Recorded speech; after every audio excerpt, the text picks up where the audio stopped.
आज हम आपको सुनाने जा रहे हैं महाशिवरात्रि की महान कथा। दोस्तों, एक समय की बात है, समस्त ऋषिगण वेद व्यास जी के पास आते हैं और उन्हें प्रणाम करके पूछने लगते हैं, हे महर्षि व्यास जी, आज हम आपके पास महाशिवरात्रि का महात्म्य सुनने के उद्देश्य से आए हैं। आपसे अनुरोध है कि आप हमें महाशिवरात्रि का महात्म्य सुनाएं। फिर महर्षि वेदव्यास कहते हैं, हे ऋषियों, आप सभी का स्वागत है। आज आपने संसार के कल्याण के उद्देश्य से उत्तम महात्म्य को सुनने की इच्छा प्रकट की है। इस महात्म्य को सुनने मात्र से कोटि कोटि पाप भस्म हो जाते हैं। इस महात्म्य का श्रवण करने वाला कभी दरिद्री नहीं रहता है, उसकी समस्त मनोकामनाएं पूर्ण होती हैं। आप सभी ऋषियों के आग्रह पर आज मैं आप सभी को महाशिवरात्रि का महात्म्य सुनाना आरंभ करता हूं, इसीलिए आप इसे ध्यानपूर्वक पूरा जरूर सुने। फिर समस्त ऋषिगण महर्षि वेदव्यास जी को सुनने लगते हैं। वेदव्यास जी कहते हैं, हे ऋषियों, इस विषय में एक निषाद का प्राचीन इतिहास सुनाता हूं, जो समस्त पापों का नाश करने वाला है। पूर्व काल की बात है, मध्य देश के वन में एक भील निवास करता था। उसका नाम गुरुद्रुह था। उसका कुटुंब बड़ा था। उस भील का स्वभाव अत्यंत क्रूर था और वह स्वभाव के अनुसार क्रूरता के काम भी किया करता था। वह प्रतिदिन वन में जाकर मृगों को तथा अन्य पशुओं को मारता था और अनेक स्थानों पर चोरी किया करता था। उसने बचपन से ही कोई शुभ कर्म नहीं किए थे। इस प्रकार से पाप कर्म करते हुए उसे वन में निवास करते हुए उस दुरात्मा भील को बहुत समय बीत गया। तदनंतर महाशिवरात्रि के व्रत का दिन आ गया, किंतु वह दुष्ट भील वन में निवास करता था, इसीलिए वह इस व्रत के बारे में नहीं जानता था। उसी दिन उसके माता पिता और पत्नी भूख से पीड़ित होकर उससे याचना करने लगे, हे वनेचर, हम बहुत भूखे हैं, हमारे लिए भोजन का प्रबंध करो। उनके द्वारा इस प्रकार से याचना करने पर वह भील तुरंत ही अपना धनुष्य निकालकर शिकार करने के लिए चला गया। उस दिन उसने दिन भर शिकार की खोज की। उसे न कोई हिरण दिखा और न कोई खरगोश। वह दिन भर हाथ में धनुष्य लेकर घूमता रहा, लेकिन उसे भोजन की प्राप्ति नहीं हुई और फिर सूर्यास्त का समय हो गया। वह सोचने लगा, आज तो कोई शिकार नहीं मिला। घर में जो बच्चे हैं तथा मेरे माता पिता जो भूख से व्याकुल होकर मेरी राह देख रहे हैं, उनका क्या होगा? उनकी क्या दशा हो गई होगी? अतः मुझे कुछ न कुछ भोजन लेकर ही घर लौटना चाहिए, अन्यथा नहीं। इतना सोचकर वह घूमते घूमते वन के भीतर स्थित एक जलाशय के पास पहुंच गया। वह जलाशय के समीप खड़ा होकर सोचने लगा, कोई न कोई प्राणी पानी पीने के लिए इस तालाब के पास जरूर आएगा, उसी को मारकर मैं घर ले जाऊंगा। ऐसा निश्चय करके वह एक बेल के पेड़ पर चढ़कर अपने साथ जल लेकर बैठ गया। वहां बैठकर वह राह देखने लगा। उसके मन में यही चिंता थी कि कब कोई प्राणी पानी पीने के लिए आएगा और कब मैं उसे मारूंगा। अपने शिकार की प्रतीक्षा करते हुए वह भूख प्यास से पीड़ित होकर उसी पेड़ पर बैठा रहा। रात्रि के पहले प्रहर में उस स्थान पर एक हिरनी आ गई, जो चकित होकर जोर जोर से चौकड़ी भर रही थी। उस हिरनी को तालाब के पास आता देखकर भील को बड़ा आनंद हुआ और उसने तुरंत ही हिरनी को मारने के लिए अपना धनुष्य निकाला। ऐसा करते हुए उसके हाथ के धक्के से पास में रखे लोटे से थोड़ा सा जल और कुछ बेल पत्र नीचे गिर पड़े। उस वृक्ष के नीचे एक प्राचीन शिवलिंग था। वह बेल पत्र और जल उस शिवलिंग पर गिर पड़े। जल और बिल्व पत्र के शिवलिंग पर गिरने से उस भील की पहले प्रहर की पूजा संपन्न हो गई, जिससे अनजाने में ही उस भील के समस्त पाप तत्काल नष्ट हो गए।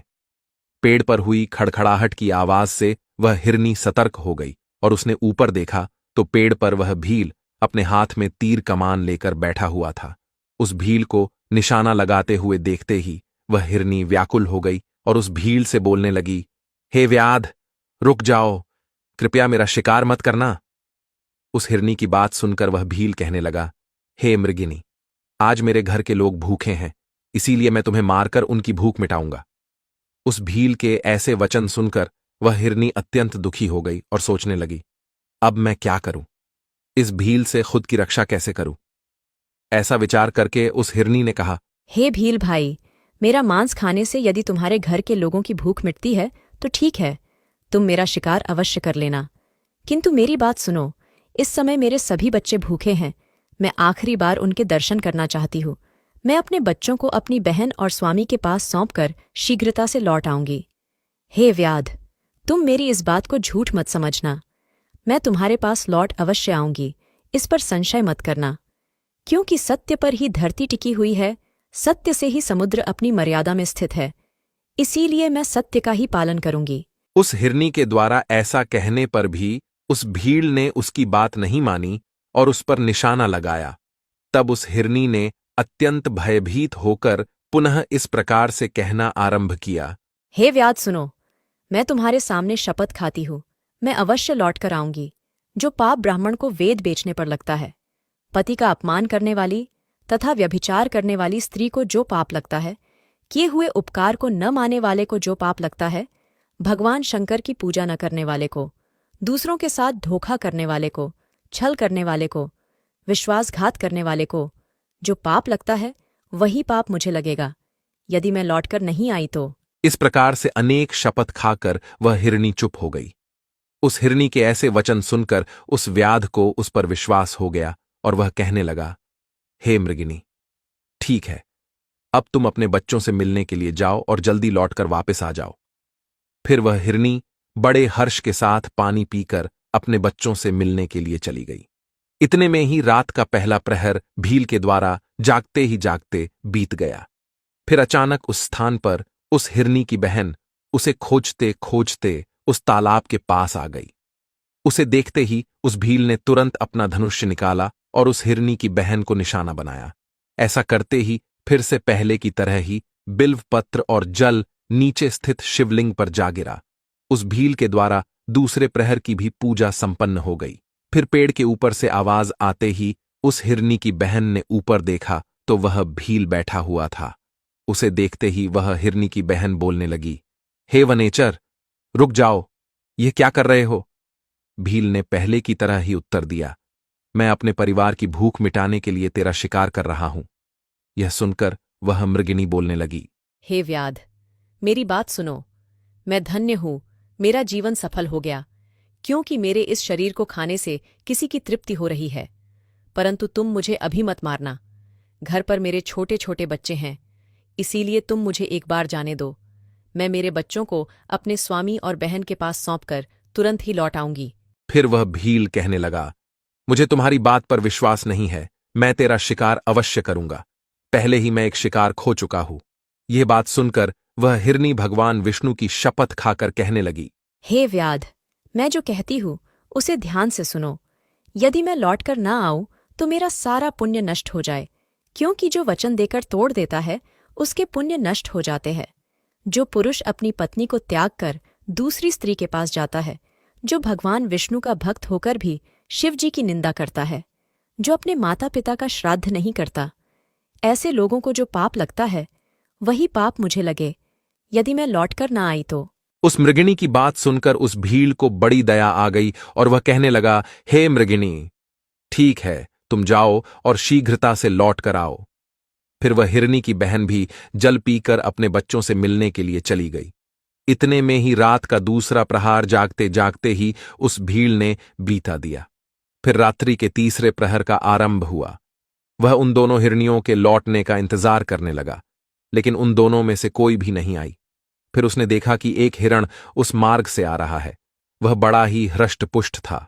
उस हिरण को देखते ही भील को बड़ा हर्ष हुआ और उसने धनुष्य पर तीर चढ़ाया और निशाना लगाया। ऐसा करते समय फिर से थोड़ा सा जल और बिल्व पत्र नीचे शिवलिंग पर गिर पड़े। उससे भगवान शिव की तीसरे प्रहर की भी पूजा संपन्न हो गई। पेड़ के ऊपर से पत्तों की आवाज आते ही उस हिरण ने ऊपर की ओर देखा तो वह भील पेड़ पर बैठा हुआ था। उस भील को देखते ही वह हिरण घबरा गया और बोलने लगा, हे व्याध, क्या कर रहे हो? रुक जाओ। भील कहने लगा, मैं अपने परिवार के लिए भोजन की तलाश में हूं, इसीलिए अब मैं तुम्हारा शिकार करने जा रहा हूं। भील की बात सुनकर वह हिरण कहने लगा, हे व्याध भाई, अगर तुमने यहां पर आई हुई मेरी दोनों पत्नियों को मार डाला है तो बिना विलंब किए तुम मेरे भी प्राण ले लो, क्योंकि उनके बगैर मैं जीवित नहीं रह सकता। जिस प्रकार से तुम्हारे लिए तुम्हारा परिवार महत्वपूर्ण है, उसी प्रकार से मुझे भी मेरा परिवार अत्यंत प्रिय है। यदि तुमने उन्हें जीवन दान दिया है तो मुझे कुछ समय के लिए जाने दो। मैं अपनी पत्नियों से मिलकर लौटकर वापस आ जाऊंगा। उस हिरण की ऐसी बात सुनकर उस भील को बड़ा विस्मय हुआ। उसके मन में रात भर का सारा घटनाक्रम घूमने लगा। वह हिरण से कहने लगा, हे मृग, तुमसे पहले तुम्हारी दोनों पत्नियां यहां पर आई थीं, वो भी ऐसे ही झूठे वचन कहकर गई है और अभी तक लौटकर नहीं आई है। अभी तुम खुद के प्राण संकट में देखकर झूठ बोलकर चले जाओगे और लौटकर नहीं आओगे, फिर मैं किसका शिकार करूंगा? मेरा परिवार तो भूखा ही मर जाएगा। फिर वह हिरण कहने लगा, हे व्याध भाई, मैं जो कुछ भी कहता हूं उसे ध्यान से सुनो, मुझ में असत्य नहीं है। यह सारा चराचर सत्य से ही टिका हुआ है। जिसके वचन झूठे होते हैं उसका पुण्य उसी क्षण नष्ट हो जाता है। इसीलिए हे भील, तुम मेरी प्रार्थना सुनो। शिवरात्रि में भोजन तथा मैथुन करने से जो पाप लगता है, झूठी गवाही देने से जो पाप लगता है, दूसरों का धन हड़पने से जो पाप लगता है, वही पाप मुझे लगे यदि मैं लौटकर ना आऊं। उस हिरण के ऐसे वचन सुनकर वह भील कहने लगा, हे मृग, ठीक है, तुम जाओ, अपनी पत्नियों से मिलकर शीघ्रता से लौटकर आओ। फिर वह हिरण भी लौटकर अपने घर की तरफ चला गया। अब वह हिरण और उसकी दोनों पत्नियां प्रतिज्ञाबद्ध हो चुके थे। वे तीनों अपने घर पर आकर आपस में बात करने लगे। सबसे पहले हिरणी ने कहा, हे स्वामी, आपके बिना हमारे बच्चे जीवित कैसे रह पाएंगे? सबसे पहले मैंने उस भील को वचन दिया है, इसीलिए केवल मुझे ही उसके पास जाना चाहिए। आप और मेरी बहन दोनों यहीं पर रहे। उसकी बात सुनकर हिरनी की बहन बोलने लगी, हे बहन, मैं तुम्हारी सेविका हूं, इसीलिए आज मुझे ही उस भील के पास जाना चाहिए। तुम यहीं पर रहो। उन दोनों की बात सुनकर वह हिरण बोलने लगा, हे प्रिय, तुम दोनों यहीं पर रुक जाओ और बच्चों का पालन करो। माता के समान बच्चों की रक्षा कोई नहीं कर सकता और बच्चों को माता के दूध की भी आवश्यकता होती है। इसीलिए केवल मुझे ही उस भील के पास जाना चाहिए। अपने पति की इस बात को दोनों हिरनियों ने स्वीकार नहीं किया और वे दोनों अपने पति से कहने लगीं, हे स्वामी, पति के बिना स्त्री का जीवन नष्ट हो जाता है, इसीलिए हम भी आपके साथ चलते हैं। फिर वे तीनों ही अपने बच्चों को सांत्वना देते हैं और पड़ोसियों को सौंपकर उस शिकारी के पास जाने लगते हैं। उन्हें जाते देख उनके बच्चे भी उनके पीछे पीछे जाने लगे। वह भील उसी वृक्ष पर उनकी प्रतीक्षा करते हुए बैठा था। फिर वे सभी हिरण उस स्थान पर पहुंच गए। उन सभी को अपने पास आता हुआ देखकर वह शिकारी बहुत प्रसन्न हुआ और उसने उन सभी को मारने के लिए अपने धनुष्य पर बाण चढ़ाया। ऐसा करते हुए पुनः थोड़ा सा जल और बिल्व पत्र शिवलिंग पर गिर पड़े। इससे उस भील की चौथे प्रहर की पूजा भी संपन्न हो गई। चौथे प्रहर की पूजा होते ही उस भील के समस्त पाप भस्म हो गए। अनजाने में ही उसने महाशिवरात्रि का व्रत पूर्ण कर लिया, जिससे उसको दुर्लभ ज्ञान प्राप्त हुआ। उसका हृदय पाप से मुक्त हो गया और उसके अंदर भगवत शक्ति का वास हो गया। वह सोचने लगा, ये सभी मृग ज्ञानहीन पशु होने पर भी धन्य है, क्योंकि ये सभी अपने शरीर से ही परोपकार में लगे हुए हैं। ये सभी सत्य का पालन करने वाले हैं, किंतु मैं तो महापापी हूं। प्रतिदिन अनेक प्रकार के पाप करके मैंने अपने परिवार का पालन किया है। अब मेरी क्या गति होगी? मैंने जन्म से लेकर अब तक केवल पाप ही किए हैं। मेरे जीवन पर धिक्कार है। इतना सोचकर उस भील ने अपने बाण को रोक लिया और कहने लगा, हे श्रेष्ठ मृगो, मैं तुम्हारी सत्यवाणी से अत्यंत प्रसन्न हूं, इसीलिए अब मैं तुम्हारा शिकार नहीं करूंगा। तुम सभी अपने घर को लौट जाओ। उस भील के द्वारा इतना कहते ही भगवान शिव उस पर तत्काल प्रसन्न हो गए और वे उस स्थान पर प्रकट हो गए और उन्होंने बड़े ही प्रेम से उस भील से कहा, हे भील, मैं तुम्हारे व्रत से प्रसन्न हूं, अब तुम कोई वर मांग लो। अपने सामने भगवान शिव को देखकर उस भील के हाथ से धनुष्य गिर पड़ा और वह भगवान शिव को बारंबार प्रणाम करने लगा और कहने लगा, हे प्रभु, मैं आपके दर्शन से ही धन्य हो गया, अब मुझे कुछ नहीं चाहिए। भगवान शिव उस भील से कहने लगे, हे व्याध, आज से तुम श्रृंगवेरपुर में जाकर निवास करो और दिव्य भोगों का उपभोग करो। तुम्हारे वंश की वृद्धि होगी, सभी देवता तुम्हारी प्रशंसा करेंगे। फिर एक दिन भगवान श्री राम तुम्हारे घर पर आएंगे और तुमसे मित्रता करेंगे। तुम उनकी सेवा करके दुर्लभ मोक्ष को प्राप्त करोगे। उसी समय वे सभी मृग भगवान शिव का दर्शन करके मृग योनि से मुक्त हो गए और दिव्य देह धारण करके विमान पर बैठकर दिव्य लोक को चले गए। तभी से उस पर्वत पर भगवान शिव व्याधेश्वर के नाम से प्रसिद्ध हुए जो दर्शन और पूजन करने पर तत्काल भोग और मोक्ष प्रदान करने वाले हैं। महर्षि व्यास कहने लगे, हे ऋषियों, इस प्रकार से अनजाने में ही महाशिवरात्रि का व्रत करने के कारण उस भील को भगवान शिव की कृपा प्राप्त हुई। संपूर्ण शास्त्रों में महाशिवरात्रि के व्रत को सर्वोत्तम कहा गया है। इस प्रकार से मैंने आप सभी को महाशिवरात्रि के व्रत का महात्म्य सुना दिया है। फिर सभी ऋषि महर्षि व्यास को प्रणाम करने लगे। तो दोस्तों, यह थी महाशिवरात्रि की व्रत कथा। इस कथा को पूरा सुनने के लिए आप सभी का धन्यवाद। ये कथा आपको कैसी लगी कमेंट करके अवश्य बताएं। जानकारी अच्छी लगी तो वीडियो को लाइक जरूर करें और कमेंट में हर हर महादेव जरूर लिखें। साथ ही चैनल को सब्सक्राइब करें। आप सभी का धन्यवाद।